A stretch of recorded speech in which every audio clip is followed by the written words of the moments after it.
बिस्मिल्लाहिर्रहमानिर्रहीम। अस्सलाम वालेकुम नाज़रीन, मैं हूं आपका मेज़बान राजा काशिफ। प्रोग्राम है इख्तिलाफ पाकिस्तान की सियासी सूरत हाल पर आज हम बात करेंगे। और पाकिस्तान इस वक्त तारीख के एक नाजुक और पेचीदा सियासी दौर से गुजर रहा है। मुल्क की सियासत में कुछ गैर यकीनी सी सूरत हाल है और इस गैर यकीनी सूरत हाल की वजह से न सिर्फ अदालत जाती कशमकश देखने में आ रही है, बल्कि माशी बहरान और अवामी बेचैनी ने एक ऐसा माहौल जो है वो क्रिएट कर दी है कि जहां जमहूरियत की बका और रियासती इदारों की साख मुसलसल सवालात की जद में नजर आती है।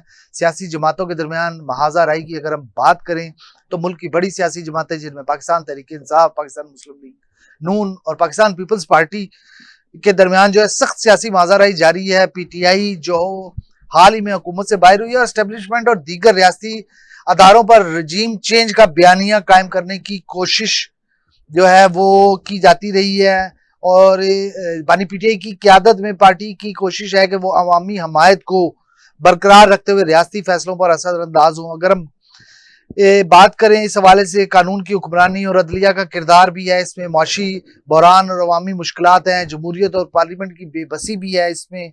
इन तमाम बातों से अगर हम निकले तो आगे के रास्ते की अगर हम बात करें तो पाकिस्तान को इस वक्त एक कौमी मुकालमे और तमाम स्टेक होल्डर्स के दरमियान मुफाहमत की जरूरत है। सियासतदानों को अपने जाती और जमाती मफादात से बालातर होकर मुल्क और अवाम के लिए फैसला करने होंगे। उनको ये कोशिश होगी उनकी कि उनको ये इस तरह के वो फैसले करें और अदारा जाती तवाजन, कानून की हुक्मरानी और अवामी फलाह के लिए एक मरबूत और जामे हिकमत अमली की जरूरत है, ताकि पाकिस्तान एक मुस्तहकिम, खुद मुख्तार और तरक्की याफ्ता मुल्क के तौर पर आगे बढ़ सके। इसी पर अब आज हम गुफ्तगू करेंगे। पीटीआई के बैकडोर राब्तों पर बात करेंगे, एस्टेब्लिशमेंट के साथ उनके क्या बैकडोर राब्ते हो रहे हैं या नहीं हो रहे। मुख्तलिफ किस्म के बयान सामने आ रहे हैं उनके पार्टी रहनुमाओं की तरफ से। और हमारे साथ आज जो स्टूडियो में हमारे साथ होंगे सीनियर सहाफ़ी, सीनियर तजिया नगार और पार्लिमानी रिपोर्टर एसोसिएशन के फाइनेंस सेक्रेटरी जनाब असगर चौधरी साहब, आपको खुशामदीद कहते हैं। हमारे सीनियर साफी जनाब और इन्वेस्टिगेशन सेल के हेड अब्दुल वहीद डोगर साहब हमारे साथ होंगे। इसके अलावा हमारे सीनियर पार्लिमानी रिपोर्टर, सीनियर तजियाकार हैं हमारे जनाब शहजाद हसन मिर्जा साहब, वो हमारे साथ होंगे। सबसे पहले जो सब आपके पास आऊँगा, पीटीआई की हवाले से बात करूँगा कि पीटीआई के बारे में मुख्तलिफ बयान सामने आ रहे हैं कि वो एस्टेब्लिशमेंट से बैकडोर राब्तों की कोशिश में है, या राब्ते हो रहे हैं, या राब्ते करने की कोशिश करने चाह रहे हैं। हमने पिछले, अगर हम अपने 1-2 महीने पुराने के प्रोग्राम उठा के देख लें तो अब्दुल वहीद डोगर साहब का ये दावा, अब्दुल वहीद डोगर साहब ने कहा कि कई राब्ते हैं। तो डोगर साहब का ये दावा आज 2 महीने बाद सच साबित हो रहा है, नजर आ रहा है, मुसलसल भी नजर आता रहा कि राब्ते थे। तो इसका मतलब वाकई कोई बैकडोर राब्ते एस्टेब्लिशमेंट से बहाल हुए हैं इनके। बहुत शुक्रिया राय साहब। सबसे पहले तो हमें तो आज तक ये समझ नहीं आई है कि इनके राब्ते टूटे कब थे। राब्ते तो रहती हैं, जैसे आपने इब्तदाइया में बात की कि बड़ा नाजुक मोड़ से, नाजुक सूरत हाल से मुल्क की सियासत गुजर रही है। तो सर मुझे थोड़ी सी इसके ऊपर हंसी आ रही है कि 72-73 सालों से हम सिर्फ यही सुन रहे हैं कि वो नाजुक मोड़ है। अब पता नहीं वो नाजुक मोड़ कौन सा है। वो नाजुक मोड़ सियाचिन का है, वो कहीं मरी जाने वाला कोई नाजुक मोड़ है, या शहर इक़्तिदार की बात करें तो मारगला जो की जो पहाड़ियां हैं वो कोई नाजुक मोड़ है। सर देखें, ये हमारे सियासतदानों की नैलियां हैं और इन नैलियों की वजह से खुद तो कुछ कर नहीं सकते और पूरी कौम को इन्होंने एक तरह की ट्रक की बत्ती के पीछे लगा के रखा होता है। और फिर इल्ज़ाम तराशी करते हैं। अगर आप सिर्फ परसों की बात करें, परसों चूंकि पार्लियामेंट का इजलास भी था तो काफी रात तक हम वहां पर मौजूद रहे पार्लियामेंट के बाहर, और 9 अप्रैल था। और फिर 9 अप्रैल 2022 का वो दिन हमें याद आया कि जिस दिन अदम एतमाद थी पाकिस्तान तहरीक इंसाफ के चेयरमैन और उस वक्त के वज़ीर आज़म इमरान खान साहब के अगेंस्ट मुतहदा अपोजिशन की। और वो जो सूरत हाल एक बनी हुई थी वहां पर कि पता नहीं इस मेरे मुल्क का क्या होगा। और फिर रात को देखा, पहले वो एक डिप्टी स्पीकर साहब थे कासिम सूरी साहब, जिन्होंने अमरीकी मुदाखलत का बयानिया बनाया और वो जो तहरीक थी उसे उन्होंने फाड़ के रद्दी की टोकरी में डाला। जरा आज चेक करें कि वो कहां पर है कासिम सूरी साहब। अगर मैं गलत नहीं हूँ, मेरे दोस्त अब्दुल वहीद डोगर साहब ज्यादा बेहतर जानते होंगे कि वो आजकल अमेरिका में मौजूद है खुद, और उस वक्त बयानिया यही बनाया गया था कि रिजीम चेंज वो और जिनको फिर एब्सोल्युटली नॉट कहते थे उन्हीं के पास है। जी उन्हीं के पास है बिल्कुल। सही। और फिर आपको पता है कि अब जब प्रेसिडेंट ट्रंप आए तो कितनी उम्मीदें थी फिर उसी अमेरिका से। मतलब समझ नहीं आ रहा है कि मीठा मीठा आप कड़वा कड़वा तू तू, जो आपके साथ गलत हो जाए तो वो तो फिर अमेरिकी साजिश थी। और फिर अब एक जब नई एडमिनिस्ट्रेशन आई है अमेरिकन, तो वहां से फेवर भी चाहिए, और वो भी जो देखा आपने ट्वीट का खेल था वो भी खत्म हो गया। तो सर बुनियादी तौर पर बात यह है कि देखें इन सियासतदानों को समझदारी का सबूत देना पड़ेगा। इनकी बयानबाजियां ना, वो समझदार जो सियासतदान थे अब चंद एक गिने चुने 2-3 ही रह गए, और वो कबील ही तकरीबन खत्म हो गई है। अब जो जितनी बड़ी बड़क मारेगा, जितना बड़ा सख्त लब्बो लहजा और बिलो द बेल्ट जाएगा, वो मकबूल तरीन होगा। जहां तक आपने एस्टेब्लिशमेंट के साथ राब्तों की बात की है, तो बैरिस्टर गौर से चंद दिन पहले हमारी बात हुई, आपको याद होगा शायद इसके ऊपर आपने एक प्रोग्राम भी किया था, और बैरिस्टर गौर ने भी तस्दीक की थी कि इमरान खान साहब ने खुद ये चीज कही है। और अभी आजम स्वाति साहब का जो वीडियो बयान था, बड़ा तवील उन्होंने एक वीडियो तकरीबन 19 मिनट की उनकी वो वीडियो थी, और उसके अंदर तो उन्होंने खुल के इस बात का इजहार किया कि मुझे ये अप्रूवल बानी चेयरमैन इमरान खान साहब ने दी थी, उन्होंने मुझे कहा था कि बिल्कुल आप करें, और आज भी उन्होंने यही बात की है।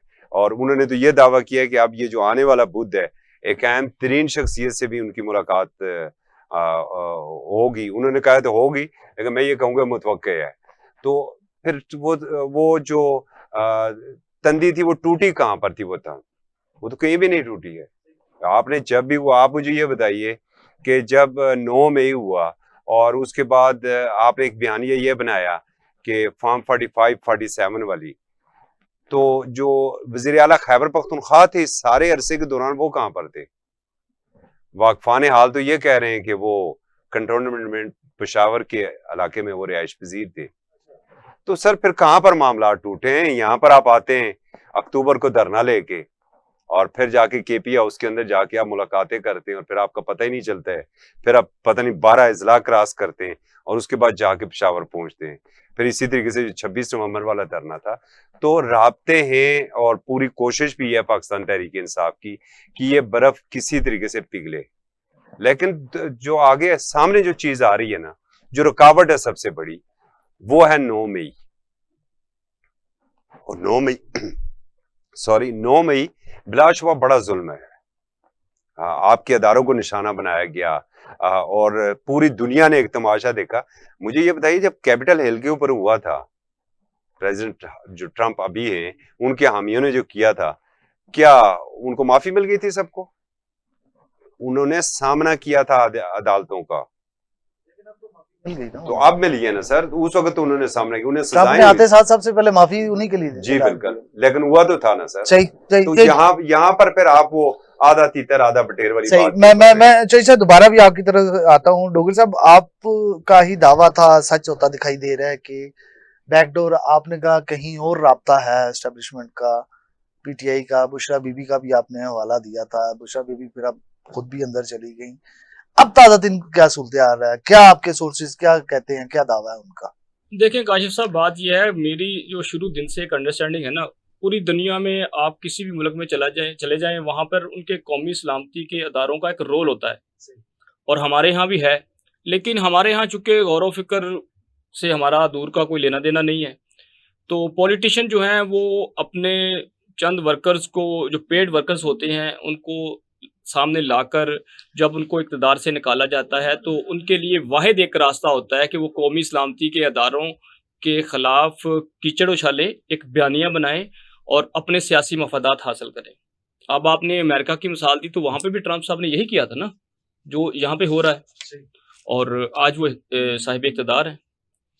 तो लिहाजा यहाँ पर जो मैंने कहा था शुरू दिन से, देखें जो साबिक आपके आर्मी चीफ थे कमर जवेद बाजवा साहब, उन्होंने जब ये रजीम चेंज हो रहा था तो यहाँ से बयानात दिए जा रहे थे, तो उन्होंने एक बात कही थी कि जो बानी पीटीआई के हवाले से इस तरह कहता है, तो वो फिर उनको जानता नहीं है,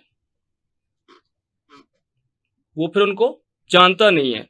अगर आपके साबिक आर्मी चीफ साहब उनके बारे में इतनी ज़्यादा इंफॉर्मेशन रखते हैं, तो इसका मतलब तो फिर बानी पीटीआई अगर जेल में है तो फिर अपनी रजामंदी से है। वो अपने हाथों में खिला रहे हैं इन्हें।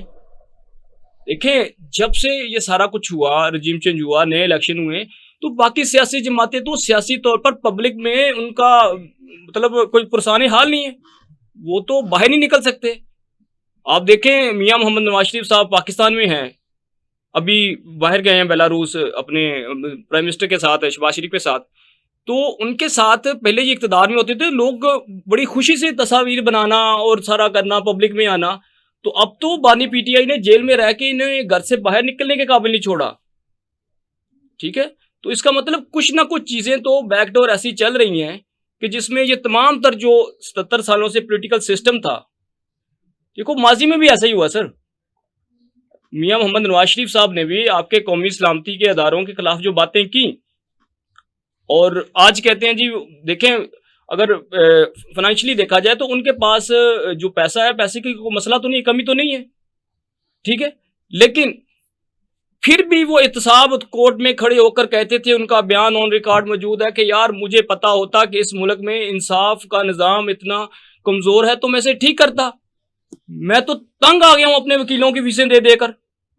उनको तो वकीलों की फीसें देने का भी इशू कोई नहीं था, वो लड़ सकते थे। अगर वो तंग आ गए तो सोचे फिर आम आवाम की क्या हाल होगी। तो 100 लड़ने वालों के साथ नहीं लड़ा जा सकता। अब पीटीआई को, जो जिन लोगों को समझ नहीं थी, वो उनको समझ आ चुकी है। अब जब बानी पीटीआई ने मुज़ाकरात का ग्रीन सिग्नल दिया है, तो इसका मतलब आप उनके साथ मुज़ाकरात करना चाहते हैं जिनके साथ आपकी लिटिगेशन चल रही थी। तो जब आप किसी के पास चल के जाते हैं तो इसका मतलब फिर आपने माफी मांग ली है। सही, बिल्कुल दुरुस्त है, आपने माफी मांग ली है शहजाद साहब। आपसे मुराद हुकूमत नहीं, आपसे मुराद एस्टेब्लिशमेंट नहीं, एस्टेब्लिशमेंट में नहीं, पीटीआई आपसे मुराद पीटीआई। मैं असल में डोगर साहब के मुंह से निकलवाना चाह रहा था। सही है, वो आप जनाब पे रुक गए थे, पूरा नहीं बता रहे थे। मैं कह रहा नाज़रीन को भी चीजें क्लियर हो जाए। तो आप क्या समझते हैं ये जो बैकडोर राब्ते हैं, ये तो चले मैंने पहले एक लाइटर मोड में बोला, लेकिन असल मेरा सवाल ये कि जो बैकडोर राब्ते हैं, क्या नून लीग और पीपल्स पार्टी को इस पे एतराज नहीं है, एस्टेब्लिशमेंट पे? शदीद खतरा है, तो खतरा है या एतराज है या नाराज है, क्या मामला चल रहा है? हुकूमती सफों में कोई खलबली नहीं है इस मामले पर? बहुत शुक्रिया काशिफ साहब। चैन की नींद नहीं सो रही है। बात यह है कि मैंने आपके प्रोग्राम में बताया था कि अमेरिका से तकरीबन 6 डॉक्टर जो हैं उन्होंने एस्टेब्लिशमेंट से रब्ता किया था, और वो रब्ता 13 मार्च को हुआ था जी। तो जिस वक्त इन्होंने एस्टेब्लिशमेंट से रब्ता किया था तो वहाँ से ये जवाब मिला कि आप चीफ ऑफ आर्मी स्टाफ से बात नहीं करेंगे, आपको अपारा जाना पड़ेगा। उनमें से फिर 3 जो डॉक्टर पाकिस्तान आए थे, उन्होंने फिर अपारा में रब्ता किया और वहाँ पे ये सारी डिस्कशन हुई थी, और उनको बानी पीटीआई के बारे में सारी चीज़ें बताई गई और उनकी रिहाई के बारे में, या जो उनके ऊपर जो मुकदमात थे उनके बारे में बताया गया था।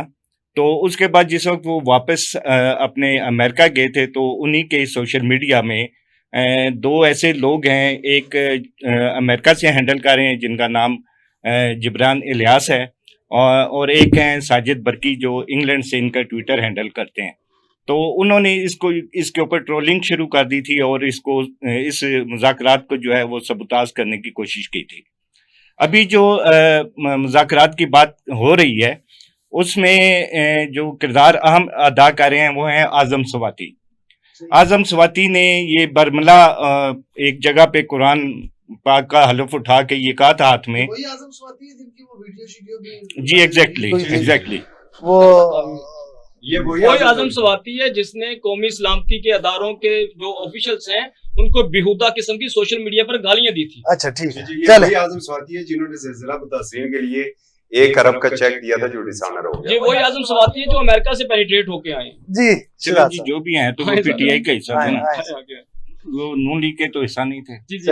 अच्छा, मैं अगर पॉइंट थे क्या मतलब पीटीआई के अभी भी वो हिस्सा तो है? जी हाँ, क्यों नहीं। तो उन्होंने इसके ऊपर ये इतराफ़ किया था कि जो भी हमारी ट्रोलिंग हो रही है वो सोशल मीडिया से हो रही है।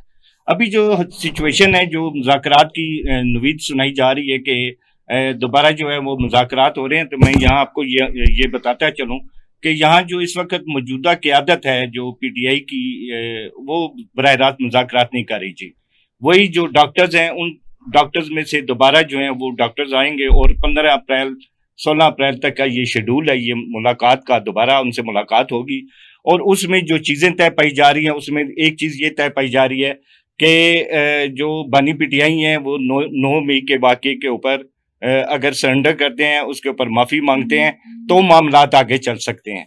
अच्छा, अब जो बड़े घर वाले हैं उनकी तरफ से ये हमें सुनने में मिला है हमारे ज़राए के मुताबिक कि बानी पीटीआई 9 मई के वाक़े की मज़म्मत करें, उसके ऊपर जो बाकी की चीज़ें हैं, जो उनका सोशल मीडिया अकाउंट है, 3 उनके सोशल मीडिया अकाउंट हैं, उन 3 अकाउंट्स को जी बानी के अपने ट्विटर अकाउंट्स हैं जी, वो उनको हैंडल कर रही हैं अलीमा खान। और अलीमा खान के जो ग्रुप में इस वक्त मौजूद लोग हैं उसमें राजा सलमान अकरम राजा मौजूद हैं। इसके अलावा जो 2 बंदों का मैंने पहले नाम लिया है वो इनके साथ जो है वो मौजूद हैं। तो सेकंड उन्होंने ये कहा है कि इस सोशल मीडिया अकाउंट को आप जी, मैं अगर बात से राब्ते में सुभान अकबर राय सर किससे हुकूमत से मैं ये अगर फिनिश कर लूं तो उसके बाद अगर बेहतर हो जाएगा मेरा ख्याल। ठीक है, ठीक क्योंकि है। सवाल से सवाल अगर चलेगा ना वो सही आप कंटिन्यू करें। तो मैं ये कह रहा था कि वो जो 2 अकाउंट्स हैं बानी पीटीआई के, तो वो उनको बंद करेंगे। 3 अकाउंट्स हैं, 3 अकाउंट को एक यूएसए से हैंडल किया जा रहा है और एक वहां से। ये जो एस्टेब्लिशमेंट की तरफ से हमारे जराए ने कहा है कि ये उन्होंने कहा कि इसके ऊपर आप क्लोज करें। इसके ऊपर अब ये बात सामने आई है कि वो इस चीज के ऊपर इसको बंद करने के लिए तैयार हैं और ये 15 अप्रैल तक उन्होंने कहा है कि हम ये जो सोशल मीडिया का हमारा जो अकाउंट्स चल रहे हैं इसको हम फौरी तौर पर बंद कर देंगे, क्योंकि एक आदमी के 20-20 30-30 अकाउंट्स हैं जो सोशल मीडिया के वर्ड्स और यूट्यूब के ऊपर चैनल हैं। अच्छा, अब इसमें जो आने वाले वक्त में ये भी कहा गया कि अगर वो इस चीज़ के ऊपर राजी हो जाते हैं तो फिर जो उनके ऊपर मुकदमात हैं वो मुकदमात जो हैं वो कोर्ट के साथ वो फेस करेंगे, मगर जो इस वक्त बानी पीटीआई के ऊपर गिरफ्त जो सख्त है वो कम हो जाएगी। और ये भी अंदेशा जाहिर किया जा रहा है कि हो सकता है कि उनको बनी गाला शिफ्ट कर दिया जाए, नजरबंद कर दिया जाए, मगर साथ इस शर्त के कि वो दोबारा इस तरह की ट्रोलिंग नहीं करेंगे और दोबारा इस तरह का कोई मामलात नहीं करेंगे जिससे रियासत को नुकसान हो। सही जी। मैं सिर्फ ये ऐड करूंगा, देखें अब जो सोशल मीडिया अकाउंट्स हैं बानी चेयरमैन के, ट्विटर के ऊपर है, फेसबुक के ऊपर ऑफिशियल पाकिस्तान तहरीक इंसाफ का अकाउंट है, ये अब बानी खुद तो नहीं चला रहे हैं इसे, और इन अकाउंट्स के ऊपर वो ट्रोलिंग नहीं हो रही है जो आपने लोंडे लपाड़े रखे हुए हैं। वो एक अलग से गालम गलोच ब्रिगेड है, वो इस अकाउंट से वो लिंक नहीं है। तो ये जरूर बात हो रही है कि जो वो गालम गलोच ब्रिगेड है उसको कम से कम थोड़ी सी लगाम डालनी चाहिए, और होना भी चाहिए। सर, ये मुल्क हमारा है, पाकिस्तान तहरीक इंसाफ को आप माइनस नहीं कर सकते कौमी मंजरनामे से। वो इस मुल्क की इस वक्त सबसे बड़ी सियासी जमात है, और उसने जो बयानिया बनाया है, उसने आपकी पीपल्स पार्टी को अपने घर तक बंद कर दिया है, उसने आले शरीफ को रायवंड तक बंद कर दिया है। जैसे आपने पहले डोगर साहब ने एक बात की थी कि वो तो आप किसी के साथ सेल्फी भी वो नहीं बना सकते हैं। चर्चा तो हर जानब जो है वो जो अडयाला में कैद है, हर जानब तो उसका हो रहा है। आप उठा के हर प्रोग्राम में देखें वही डिस्कस हो रहा है, आप ट्वीट देखें तो सिर्फ वही डिस्कस हो रहा है। रुझान है कि हम कंट्रोवर्शियल चीजों को ज्यादा डिस्कस सर करते हैं, लेकिन देखें एक हम वायरल होने वाली वीडियो ज्यादा देखते हैं बनिस्बत अच्छी वीडियो। जी बिल्कुल, एक ट्रेंड है ना सर, 72 घंटों के अंदर, सर 72 घंटों के अंदर कोई भी जो इशू है वो डिफ्यूज हो जाता है।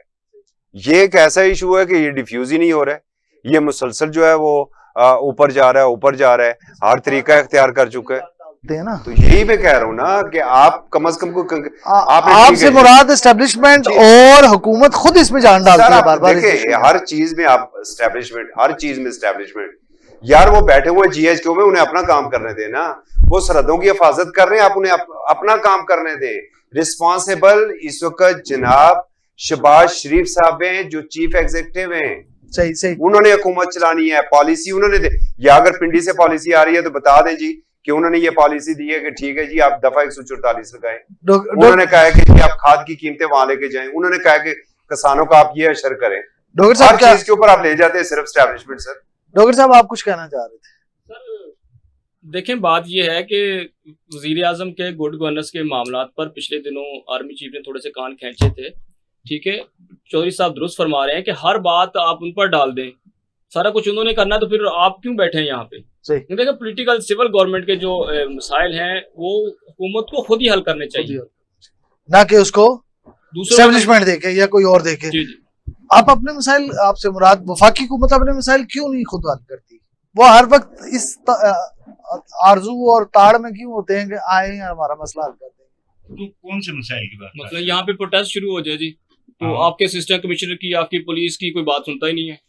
आप कहते हैं रेंजर तलब कर लें, तो रेंजर तरफ का लें, फौज को बुला लें, फौज को बुला आर्टिकल पीएसएल हो रही है 245 जी, के आप तहत पीएसएल की सारी PSL सिक्योरिटी के- आपने फौज को दी हुई है। आप सिविल अदारों से ये काम क्यों नहीं लेते? ले सिविल रहे हैं, गवर्नमेंट। जो देखें जो वजारत दाखिला का काम है वो वजारत दाखिला से ले रहे हैं। तो सर, आप अपने इतना अदारों को, पुलिस को इतना खुद मुख्तार, इतना ताकतवर इतना क्यों नहीं करते कि वो अपने मामलात खुद हैंडल करें? Exactly. मेरा ख्याल है मोस्टली तो कर रहे हैं। किसमें उन्होंने किसी की इन्वॉल्वमेंट ली है? चल इशरात साहब, आप तो एग्री नहीं करते तो फिर आपकी मर्जी है। हम तो आपसे बनवाना चाह रहे थे लेकिन आप नहीं मान रहे। हम इनको बनवाएंगे, लेकिन इस ब्रेक के बाद हम ब्रेक से वापस आते हैं, इसी इशू पे दोबारा बात करेंगे और शहजाद साहब मानेंगे हमारी बात, लेकिन एक शॉर्ट ब्रेक के बाद।